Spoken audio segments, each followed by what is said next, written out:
రైతులకు ఏకకాలంలో 2 లక్షల రుణమాఫీ చేస్తాం.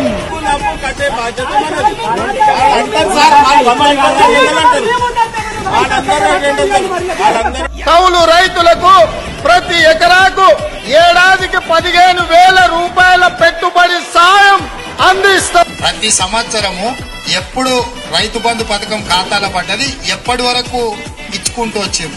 చాలా విచిత్రంగా అప్పుడే అది ఇయ్యలేదు, అప్పుడే ఇది ఇయ్యలేదు. ధరణి పోర్టల్ రద్దు చేస్తాం. ధరణి మార్గదర్శకాలు జారీ చేసింది రాష్ట్ర ప్రభుత్వం.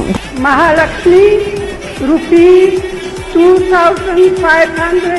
ప్రతి పేద కుటుంబానికి ఇందిరమ్మ ఇల్లు కట్టుకోవడానికి 5 లక్షల రూపాయలు ఉచితంగా ఇచ్చి ఆత్మ గౌరవంతో మీరు బ్రతికే విధంగా మిమ్మల్ని ఆదుకునే పని కాంగ్రెస్ పార్టీ చేస్తుంది. నిరాశ చెందుతున్న నిరుద్యోగ యువకులకు ప్రతి నెల 4,000 రూపాయల నిరుద్యోగ వృత్తిని ఇచ్చి ఫీజు రియంబర్స్మెంట్ ఇవ్వడమే కాకుండా పాత బకాయిలను కూడా పూర్తి స్థాయిలో కాంగ్రెస్ పార్టీ చెల్లిస్తుంది. మిగతా అన్ని రాజకీయంగా మేము నాయకులము ప్రజల్ని మా వైపు తిప్పుకోవడానికి కొన్ని స్లోగన్స్ చెప్పుకుంటాం. ఎలక్షన్ ముందర ఎలక్షన్ అయిపోయిన తర్వాత ఆ స్లోగన్ గురించి మాట్లాడు.